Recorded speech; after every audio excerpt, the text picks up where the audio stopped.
I'm wondering who in front of me. Let's face it, Batman is all about the bad guys. And I'm just going to say it right now, Mr. Freeze for me is the absolute best. Stands to light up nipples. You have no idea how pissed off I was when he put that on. I was done. I wanted to get up and walk out the door. You know, if it would have been so bad if it wasn't Arnold Schwarzenegger. If they would have got... No, Arnold Schwarzenegger, I think he did a well-executed job. Perfect.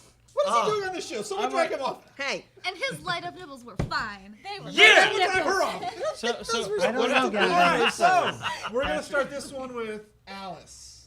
You've already taken mine. Thank you. If you got Mr. Freeze, Hey, you go get... on. You've already taken Mr. Freeze, so it's a tie between Mr. Freeze and Poison Ivy.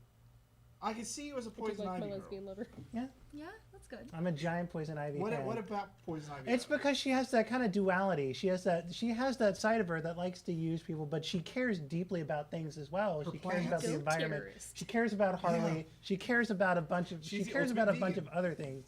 It just so happens that Harley's the only person that is warm-blooded. Who wins that fight? Poison Ivy? Girls' Night Out was one of my favorite of the animated series episodes. Who wins what fight? That was a Girls' good Night one. Out Yeah. with Harley and Who wins what fight? Poison Ivy versus Mr. Freeze. Who wins that fight? Mr. Freeze, because cold kills plants. Yeah, but wouldn't he fall in love with Ivy? He would. No. He couldn't do it. He stated in the movie that his thing, heart is right? too cold for it to work. Everything's about his life. Psychological merit. He The reason I can't. like He just. Mr. Freeze is he's because he's a married. villain. Because His heart is too cold. He's too cold-hearted for Ivy's tricks to work on him. Actually, to be fair, there's another villain. There is another villain whose tricks doesn't work on, and that's Two-Face because he's loyal to his wife, even though she did divorce him. All right, let's go to Jeffrey. He's loyal to her. I'm gonna be I am between the Penguin and the Joker. The Penguin actually is more. That one I really enjoyed, not just because of the penguins, but I just love how he was able to roam around in public, normal person. And he's actually this really big bad guy, and it's just like Batman's like, you don't understand. People are like, but I really do like the Joker because in the anime series, the thing I like about the Joker is that he used that laughing gas with the air blimps and everything, and the whole city was just screwed. It's great. So I'm gonna go with the Penguin. Let's go with Brad. What about you? Ra's al Ghul. Oh, That's a good one. It's a villain that's in his own mind isn't a villain. Somebody who is a true intellectual. I mean, everything else that Batman has to deal with. I mean, he's built up this entire career of dealing with the crazy, you know. And then here you have something that's like an actual, honest to God equal challenge. You know, somebody who's an equal manipulator, someone who is actually as good, if not on a level better than he is. And I think he's the best as far as true villain is, and especially when it comes to, we're talking about, you know, Bruce's inability to actually, you know, give up hope on humanity and to follow through all the way with like that full on lack of being able to just destroy, you know, the annihilation of it. And here's Ra's al Ghul, who's the complete opposite end of that coin, whose literal goal in life is, you know, destroy. You know, he's an annihilist. His entire thing is to destroy the world and raise everything and start from scratch. And I think it's just like the perfect antithesis of Batman. As far, you know, he's my favorite as a villain. Greg. Wow. He's all right go again. Well, I mean, Frank Gorshin was that. absolutely incredible as the Riddler. I mean, his frantic. I mean, I think he was the only one that won an Emmy off that show. Yeah. Was Frank Gorshin as the Riddler? Of course, Julie Newmar as Catwoman. Just absolutely loved her. Yeah, I mean, there's so many good. I mean, King Tut was absolutely hilarious.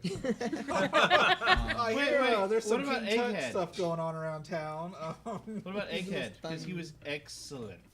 All right, Pocky, for that you get to go next. Well, no. No, you get to go next. So mine is the Riddler. Because one, if the Riddler would put a little bit more effort, because Riddler could theoretically own so many of the villains.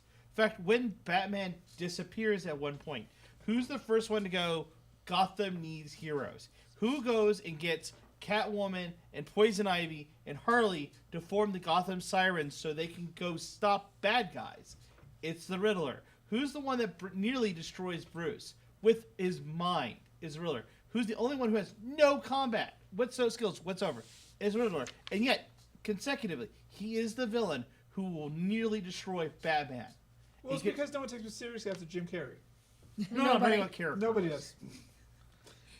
Real quick, I just got a message here, and it says that Goldfish's favorite was Solomon and Grundy. Yes, I could see Goldfish liking Solomon and Grundy. Yes, and actually he did some really great work here on the floor too. So He was born on Monday. that is all. Died on Wednesday? I would also say I really like the Riddler because I love corny jokes and I love that I love the mystery behind it. I love all the clues and all things like that. But I also we were talking about this earlier. As from a writing standpoint, what I love about the Joker is one of the first things you're taught when you go and learn about writing and learn to get better is that everybody has a motivation for what they do.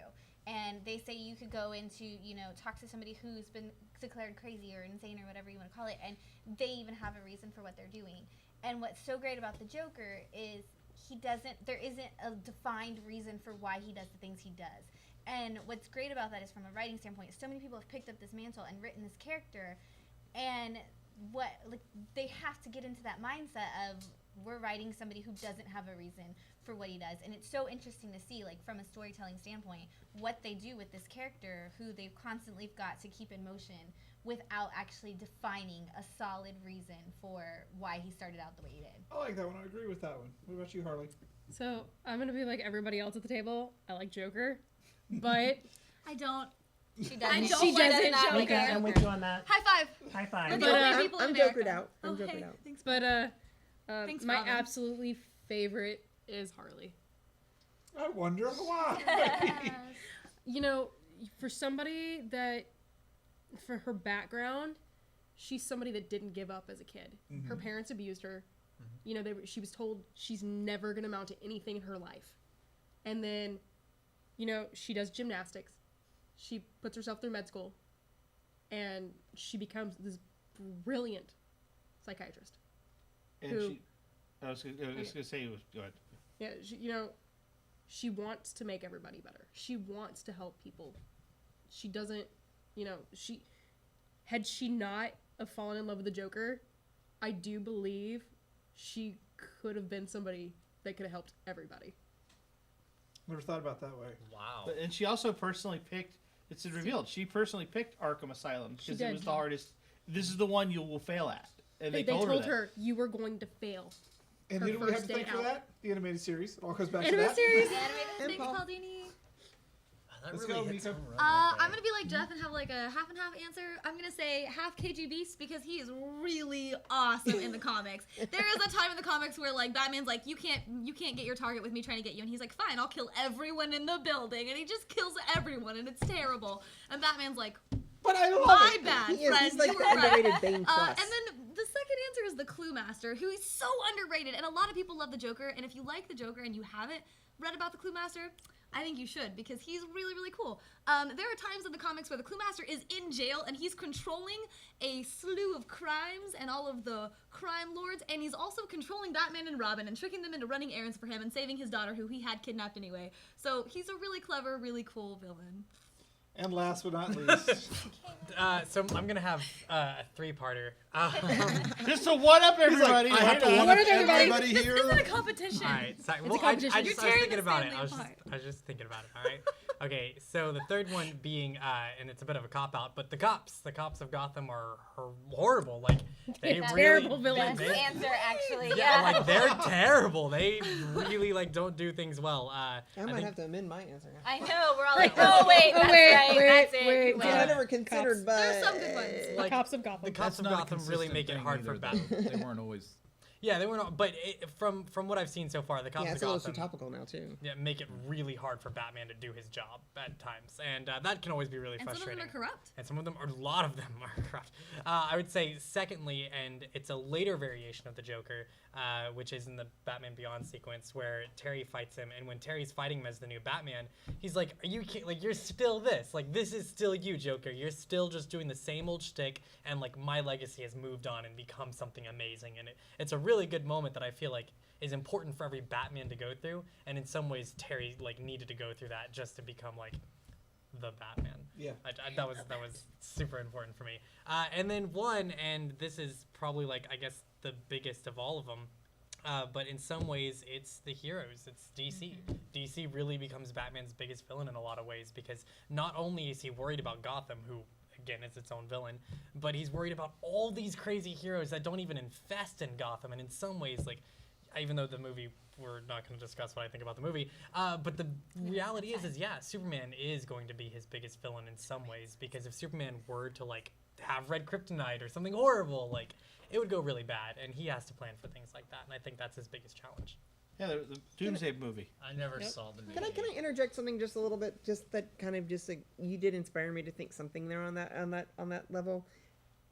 In that respect, it kind of almost would suggest that in a way he's his own worst enemy to a degree. Often, Which is why Robin exists. It really. Yeah. That really does make sense. And but also why Jason Todd didn't make the best. But like, there's a certain degree of paranoia and just trust trust issues that kind of bites himself in the butt kind of frequently. Well, I love that you it's just like said that. it's like in Justice League Unlimited. At one point, the question's like, I thought I was paranoid when he looks at Batman at one point. Yeah. And we're talking about the guy who writes conspiracy nut columns, you know. But then again, that kind of brings it back to Endgame because the first part of Endgame, he fights the entire Justice League single-handedly. Yeah. I think one of my favorite stories from the '90s when Grant Morrison was doing JLA was like I think the alien race or whatever, and they split everybody's like id and super ego up. Oh my god! And did you ever read that? I think was that the same one where they had to fight each other, but they believed that they were each other's ids or something like that. It was amazing. Like so, basically what it came down to was everybody's superhero identity and secret identity got split into two separate people. They were split into two separate people, which was like incredibly amazing. And Bruce Wayne became like a loser. Like Bruce Wayne as a nothing party guy. Bruce Wayne as a party guy was as the fake party identity, but he actually was the party identity, and all he did was like womanize and gamble and drink himself into a stupor. And all the other superheroes, like Superman was like Boy Scout nonstop 100% a day, and Clark Kent was 100% investigative reporter, and it was actually really quite fun. Ultimately, Plastic Man was the only one who was unaffected because when he went back to being E.L. O'Brien, he actually was the smartest person in the entire world because Plastic Man himself was just nothing but this never-ending cartoon, zany, fun thing. Yeah. But when they actually confronted Batman, who was more or less like he was in the last movie, he was branding people and beating people, and he was just nonstop 24/7. They were like, you need to take it down a notch. But when they actually stopped Batman and removed the mask, he had no face. That's horrifying.